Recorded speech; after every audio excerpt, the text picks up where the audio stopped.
Assalamualaikum warahmatullahi wabarakatuh. Perkenalkan, nama saya Naila Rumsabita, NIM B1B1222085 dari Prodi Ilmu Pemerintahan, Fakultas Hukum Universitas Jambi.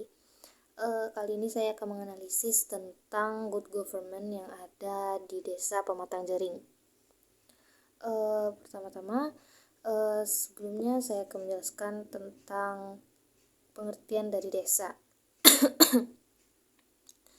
Desa sendiri dalam Undang-Undang Nomor 23 Tahun 2014 tentang pemerintahan daerah merupakan kesatuan masyarakat hukum yang memiliki batas wilayah yang berwenang untuk mengatur dan mengurus urusan pemerintahan, kepentingan masyarakat setempat berdasarkan prakarsa masyarakat, hak asal-usul dan atau hak tradisional yang diakui dan dihormati dalam sistem pemerintahan negara kesatuan Republik Indonesia.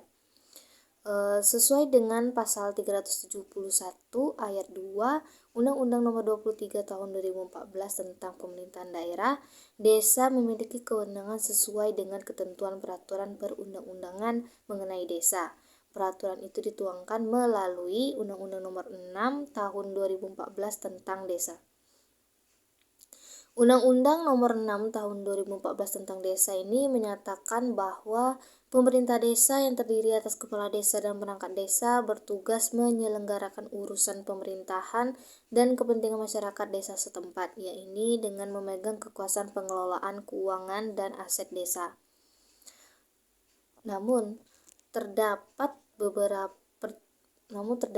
perbedaan ketentuan antara ketentuan yang dulu dan sekarang dalam hal peningkatan kualitas pembangunan di desa, yaitu pertama, di masa sebelumnya, maksudnya zaman dulu sebelum era reformasi, kewenangan desa merupakan kewenangan daerah yang diserahkan kepada desa atau menggunakan teori residu, yang mana teori residu ini adalah teori yang mengemukakan bahwa pemerintah daerah diberikan kewenangan dalam mengatur dan mengurus urusan pemerintah daerah dengan tidak mengurangi kewenangan pemerintah pusat atau kekuasaan pemerintah sangat luas dan tidak terbatas pada pelaksanaan perundang-undangan. Lalu kedua, pembangunan di desa bersifat sentralistik. Istilah sentralistik ini dalam konteks pembangunan pedesaan itu mengacu pada pendekatan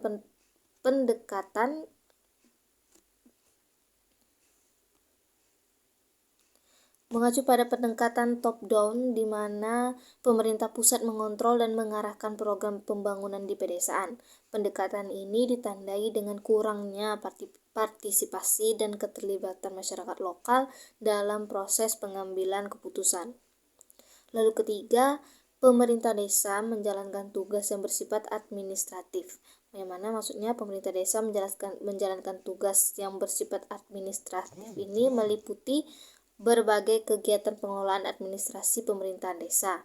Beberapa contoh tugas administratif pemerintah desa yaitu termasuk dengan melaksanakan aris paris dan ekspedisi pemerintahan desa, mengatur administrasi perangkat desa, pengurusan administrasi keuangan, menyusun laporan kegiatan, serta memberikan saran dan pertimbangan kepada kepala desa mengenai kebijakan dan tindakan. Administrasi desa bertujuan untuk mengelola dan mengatur sumber daya manusia, keuangan, dan fasilitas publik demi kesejahteraan masyarakat desa.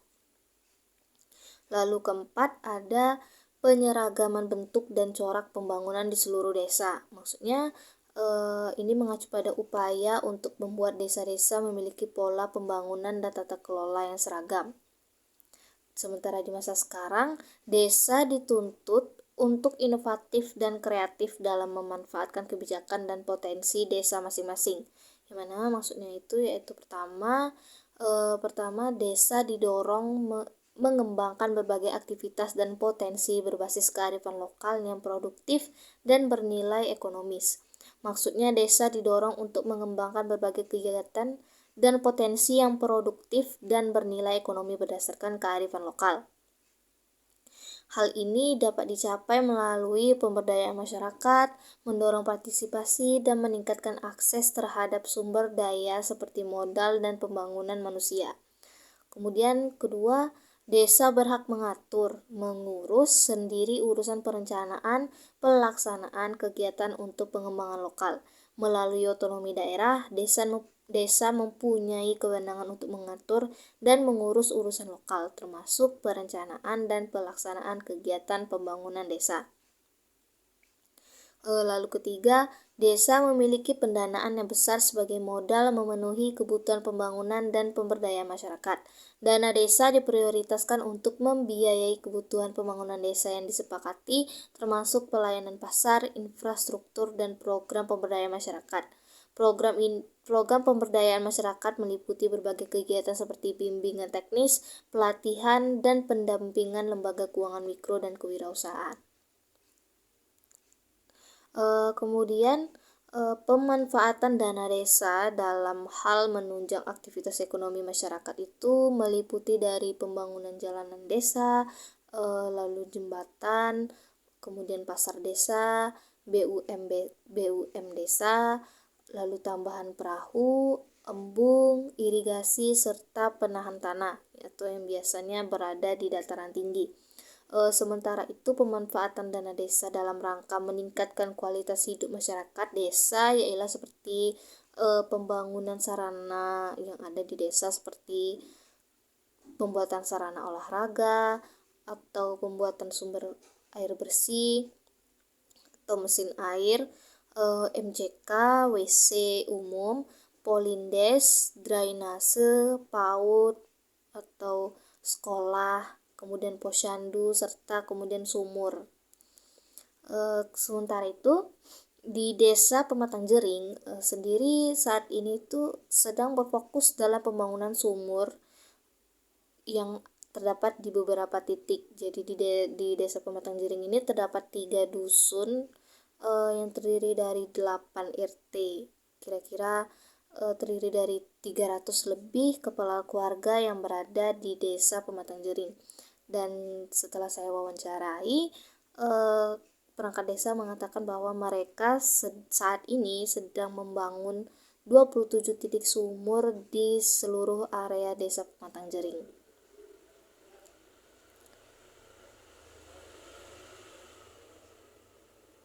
Yang diperkirakan akan selesai pada tahun 2024.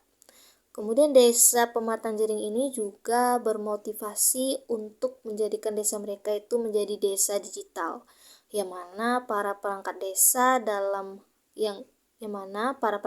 itu sedang mengupayakan digitalisasi dalam hal pelayanan maupun tata kelola administrasi di desa Pematang Jering.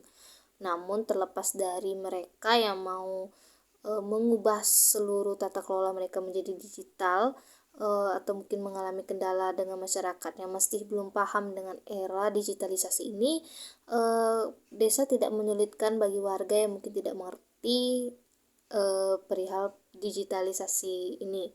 Mereka tetap melayani masyarakat yang ingin melakukan pelayanan publik secara manual, serta jika ingin yang melalui online juga bisa, serta Pematang Jering ini sudah memiliki website desa yang mana menurut saya sudah cukup maju untuk sekelas desa yang berada di sekitaran saya atau yang pernah saya temui.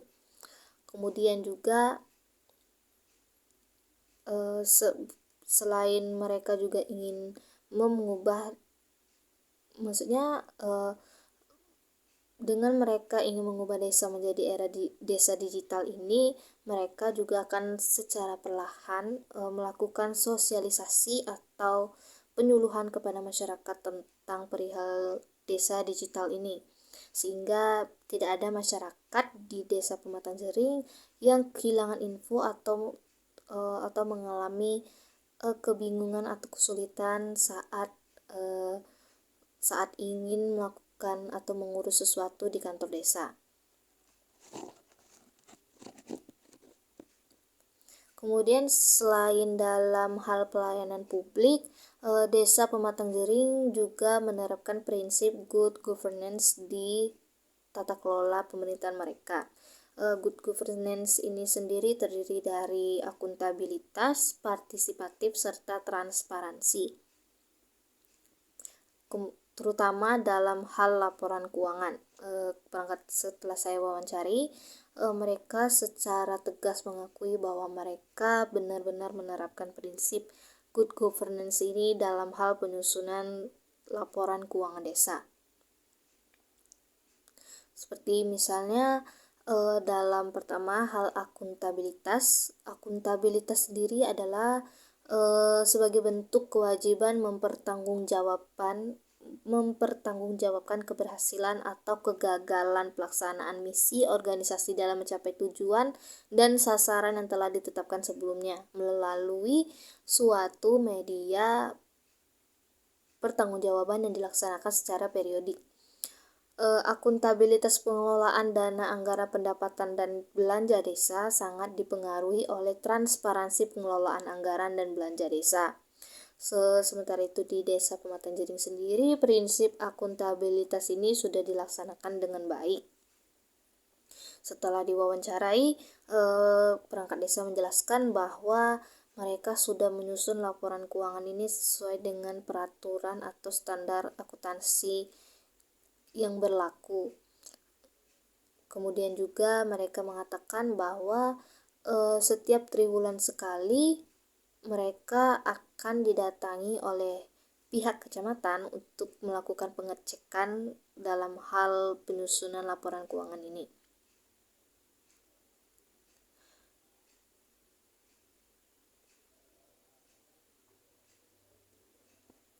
Kemudian selanjutnya ada partisipatif. Partisipatif ini sendiri adalah penyelenggaraan pemerintahan desa yang mengikut sertakan kelembagaan desa dan unsur masyarakat yang ada di desa tersebut, baik secara langsung maupun tidak langsung, melalui lembaga perwakilan yang dapat menyalurkan aspirasinya dalam setiap kegiatan yang diselenggarakan oleh pemerintah desa. Dalam hal partisipatif, Pematang Jering selalu mengikut sertakan perwakilan masyarakat, mau seperti mereka menjelaskan bahwa setiap 6 bulan sekali mereka akan memanggil perwakilan dari 8 RT yang ada di Desa Pematang Jering, kemudian ketua kelompok adat, ketua PKK, serta para tetua-tetua adat atau para remaja desa untuk melakukan musrembang yang diadakan di kantor desa Pematang Jering sendiri. Musrembang ini sendiri bertujuan untuk memberikan tempat untuk masyarakat dan perwakilan kelompok masyarakat ini untuk menyampaikan aspirasi mereka, saran mereka atau tuntutan mereka yang selama berada di Desa Pematang Jering ini kepada pemerintah. Lalu semua itu akan dirangkum dan disusun menjadi sebuah laporan yang akan diserahkan kepada kecamatan untuk dievaluasi kembali apakah layak untuk ditindaklanjuti atau tidak. Maksudnya di sini semisalnya para warga mengusulkan untuk pembangunan jalan, maka pihak desa akan membuat laporan untuk mengusulkan pembangunan jalan ke pihak kecamatan. Kemudian pihak kecamatan akan memberitahu apakah saran atau permintaan mereka akan ditindaklanjuti atau tidak. Biasanya ini dalam rangka penyusunan APBD atau rancangan APBD desa yang akan direalisasikan pada tahun berikutnya. Kemudian terakhir ada transparansi. Transparansi sendiri adalah keterbukaan pemerintah dalam memberikan informasi yang terkait dengan aktivitas pengelolaan sumber daya publik kepada pihak yang membutuhkan, yaitu masyarakat. Menurut saya di Desa Pematang Jering ini dalam hal transparansinya sudah cukup baik dalam menjalankan prinsip ini. Dibuktikan dengan mereka dalam hal transparansi laporan keuangan, mereka mencetak laporan keuangan ini dalam bentuk spanduk besar yang kemudian dipajang di depan kantor desa sehingga semua warga Desa Pematang Jering bisa melihat rincian anggaran APBD tahun sebelumnya itu digunakan kemana atau jumlahnya ada berapa. Kemudian juga perangkat desa mengatakan bahwa jika warga desa ingin lebih tahu lebih rinci perihal APBDes ini, mereka bisa langsung datang ke kantor, karena di kantor itu ada sebuah seperti mading, di mana mading itu berisi rincian anggaran dana desa tersebut. Anggaran mereka selama tahun sebelumnya itu jumlahnya berapa, pendapatan desanya berapa, dana alokasinya ada berapa, serta atau mungkin rincian pembelian yang terjadi selama satu periode APBDes. Kemudian terlepas dari semua penjelasan saya tadi tentang Pematang Jering, Desa Pematang Jering yang telah melaksanakan good governance dengan baik, masih terdapat beberapa kekurangan yang menurut saya lumayan cukup mempengaruhi. Contohnya yaitu dalam hal APBDes, mereka menurut saya belum sepenuhnya transparan dalam hal laporan keuangan kepada masyarakat, karena dari yang saya perhatikan di spanduk itu hanya tertera bagian-bagian penting saja, serta tidak dirincikan kemana perginya sejumlah uang yang ada di anggaran desa tersebut. Hanya judul-judul besarnya saja dan tidak dirincikan dana itu perginya kemana. Kemudian juga saat saya wawancarai saya wawancari dan saya ingin melihat bagaimana laporan APBDes ini secara rinci, yang laporan asli APBDes mereka, perangkat desa ini seolah enggan dan justru mengalihkan topik dengan menyuruh saya dan kelompok saya untuk melihat spanduk yang ada di luar, seolah tidak ingin menunjukkan laporan keuangan APBDes yang sesungguhnya. Lalu kemudian dalam hal pelayanan publik mereka juga menurut saya masih kurang, karena saat saya mengantar surat tersebut di sana, para staf desa, perangkat desa di sana itu cenderung cuek dan mengacuhkan kami. Mungkin memang karena kami pendatang, namun rasanya sebagai salah satu perangkat desa, atau maksudnya bagian dari aparatur negara, untuk bersikap dingin kepada masyarakat itu rasanya sangat tidak pantas, karena pemerintah sendiri sangat memfokuskan dalam hal pelayanan publik.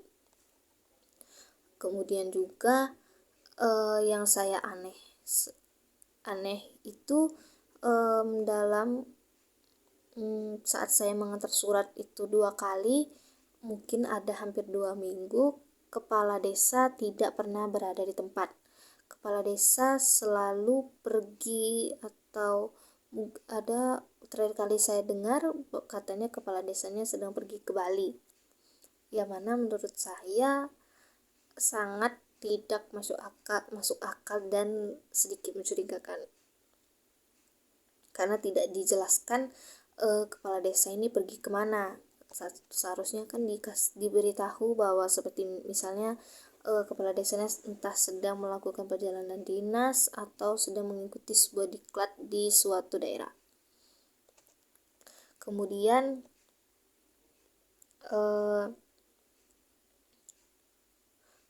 mengenai APBDes juga, perangkat desa saat saya tanya menyebutkan bahwa mereka menghabiskan seluruh dana dari yang diberikan pemerintah ini dengan baik. Pokoknya intinya mereka mengatakan bahwa uang yang diberikan pemerintah ini mereka habiskan dan tidak tersisa. Secara kata maksudnya seluruh biaya dana desa yang diberikan pemerintah ini dihabiskan seluruhnya untuk semua kepentingan desa.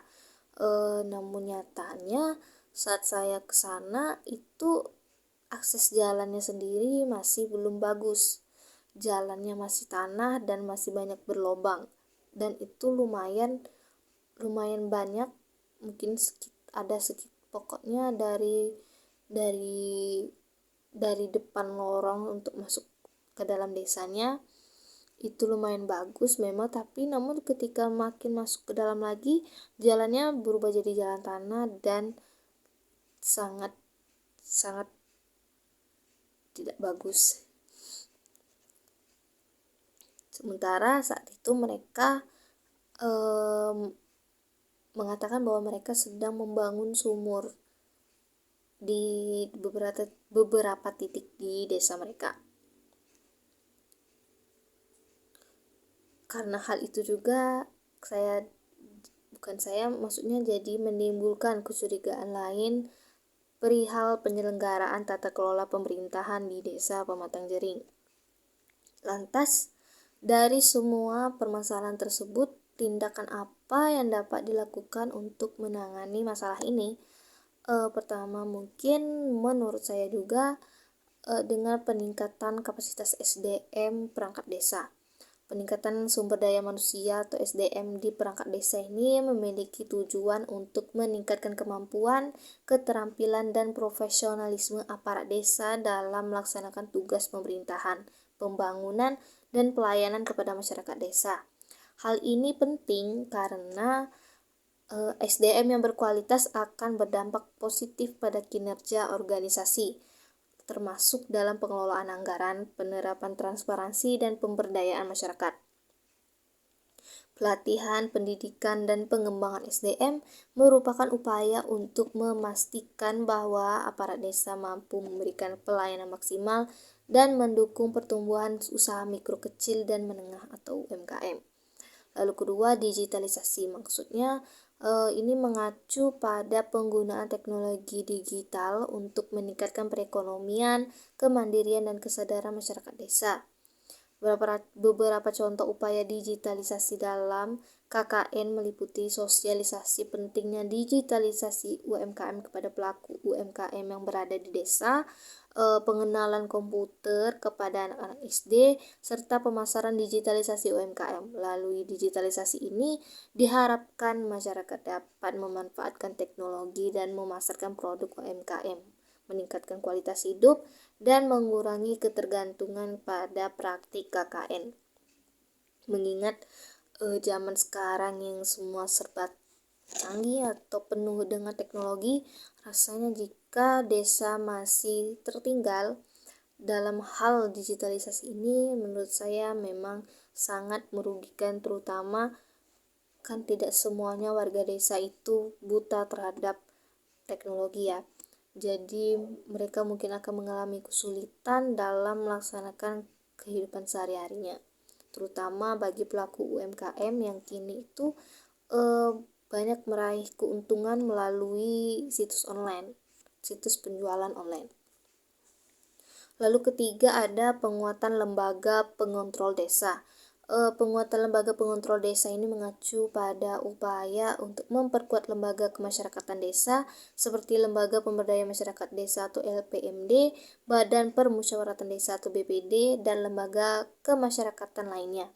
Hal ini dilakukan agar lembaga-lembaga tersebut dapat lebih berdaya dalam partisipasi masyarakat dalam hal perencanaan, pelaksanaan, dan pengawasan pembangunan, serta juga meningkatkan pelayanan dalam masyarakat desa. Penguatan ini meliputi peningkatan kapasitas, peran sebagai motivator, partisipasi, dan pemberdayaan masyarakat desa. Selain itu, penguatan lembaga pengontrol desa juga bertujuan untuk meningkatkan efektivitas penyelenggaraan pemerintahan di desa, mempercepat peningkatan kesejahteraan masyarakat desa, dan mempercepat peningkatan kualitas pelayanan publik. Juga selain tiga itu, menurut saya hal yang dapat dilakukan untuk menangani masalah KKN yang ada di pemerintahan desa yaitu dengan merevisi undang-undang tentang hukuman untuk para pelaku korupsi. Maksudnya dengan memberikan hukuman yang lebih tegas, bukan hanya sekedar penjara, karena seperti yang kita tahu penjara bagi koruptor ini sangatlah berbeda dengan penjara bagi penjahat kriminal, yang mana menurut saya itu sangat tidak adil dan juga cenderung seolah tidak memberikan efek jerah yang maksimal kepada si pelaku koruptor ini. Sementara tindakan yang dilakukan koruptor ini lebih merugikan karena merugikan masyarakat banyak, karena uang negara mereka ambil untuk kepentingan diri sendiri. Sementara pelaku kriminal memiliki alasan lain mengapa mereka melakukan hal tersebut atau melakukan tindakan kriminal tersebut. Maksudnya seperti dengan memberikan hukuman, misalnya seorang koruptor itu korupsi dana alokasi desa sebanyak 150 juta. Kemudian seharusnya tindakan hukum yang diambil si pelaku koruptor ini juga kembali mengembalikan uang 150 juta itu kepada pemerintah sehingga dapat masuk ke dalam kas negara. Bukan hanya disita, tapi diganti uang yang sudah mereka korupsi tersebut. Kemudian dengan memberikan efek jerah seperti hukum sosial, maksudnya dalam hukuman sosial yang mereka terima seperti mungkin menjadi bahan cemoohan yang mungkin bisa dapat memberikan efek jerah kepada mereka, atau mungkin juga bisa dengan memberikan tindak pidana penjara seumur hidup, karena benar-benar korupsi ini bukanlah sebuah tindakan yang dapat dibenarkan, karena ini memang perbuatan yang sangat merugikan masyarakat banyak.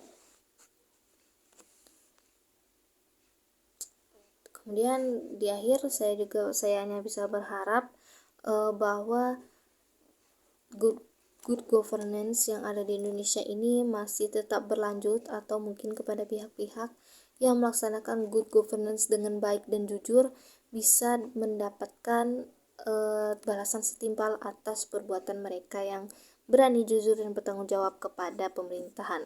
Karena di zaman sekarang ini sangat sulit untuk menemukan seseorang yang benar-benar pure atau benar-benar jujur dalam melakukan pekerjaan mereka, atau bahkan dalam mendapatkan pekerjaan mereka. Baiklah, mungkin sekian yang dapat saya sampaikan, lebih kurangnya saya mohon maaf. Saya akhiri, wassalamualaikum warahmatullahi wabarakatuh.